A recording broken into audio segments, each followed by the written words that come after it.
कविता एक सामान्य स्कूल की छात्रा थी जो अपने छोटे से शहर में रहती थी। उसके आसपास फूलों से भरपूर बगीचे और हरे भरे मैदान थे, लेकिन उसके दिल में कुछ खालीपन सा बसा रहता था। एक दिन स्कूल का एक नया लड़का आर्यन कक्षा में आया। उसकी आंखों में खुशियों की चमक थी और उसकी बातों में आत्मविश्वास की बूंदें छाई थी। कविता की नजरें उसकी ओर बढ़ी और उनकी बातों में खो गई। आर्यन ने कविता से दोस्ती की शुरुआत की और वे दिन रात बात करने लगे। कविता के लिए यह एक नया अनुभव था, क्योंकि वह पहली बार किसी लड़के से इतनी गहरी बातें कर रही थी। दिन बीतते गए और कविता के लिए आर्यन का मतलब समझ में आने लगा।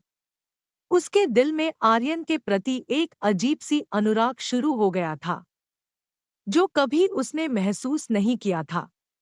परंतु समय के साथ कविता को लगने लगा कि उनका प्यार एक तरफा था। वह देख पा रही थी कि आर्यन उसके साथ दोस्ती करता था, लेकिन उसके दिल में कुछ और ही है। एक दिन कविता ने अपने दिल की बात आर्यन से कह दी। उसने बयां किया कि वह उससे प्यार करती है, पर वह चाहती है कि वो उनके दोस्त बने रहें और उनकी दोस्ती को बरकरार रखें। आर्यन ने मुस्कराते हुए कहा, कविता, मैं भी तुमसे प्यार करता हूँ, लेकिन हमें दोस्ती की बातों को समझने का समय देना चाहिए। कविता ने समझाया कि वे समय देने के लिए तैयार है, क्योंकि वे जानती थी कि पहले प्यार की ये मिठास और बिताए गए समय कभी भूले नहीं जाएंगे। कविता की आवाज थम गई और उसकी आंखों में आंसू आ गए। उसका दिल दोनों खुशी और दुख में उलझा हुआ था। उसने आर्यन की ओर देखा, जिसकी आंखों में भी आंसू थे। आर्यन ने कविता के हाथों को पकड़ते हुए कहा, कविता, मैं जानता हूँ कि हमारे दिलों में प्यार है, पर शायद हम अब एक दूसरे के लिए तैयार नहीं हैं। हमें अपने जीवन में और भी महत्वपूर्ण चीजों का सामना करना होगा, और हमें समय देने की आवश्यकता है।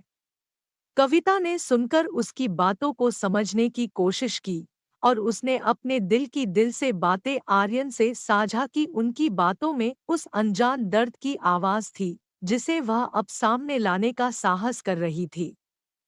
आर्यन ने मुस्कुराते हुए कहा, कविता, तुम्हारी बातों को सुनकर मेरा दिल भी भागा हुआ महसूस कर रहा है।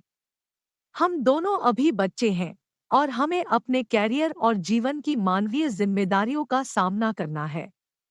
कविता ने समझाया, हाँ आर्यन, तुम सही कह रहे हो। हमें आपसी समझबूझ के साथ आगे बढ़ना चाहिए और अपने लक्ष्यों की ओर प्रगति करना चाहिए।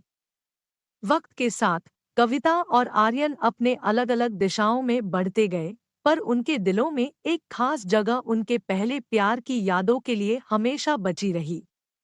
उनकी ये कहानी हमें यह सिखाती है कि पहले प्यार की चुपचापी बातें, उसके अनुभव और उसके दर्द हमें जीवन की महत्वपूर्ण सीखें प्रदान करते हैं और हमें आगे बढ़ने की शक्ति प्रदान करते हैं। इस कहानी से क्या समझ आया, हमें कमेंट करके ज़रूर बताएं, और इसी तरह से नई नई कहानियाँ सुनने के लिए हमारे चैनल को लाइक और सब्सक्राइब करें।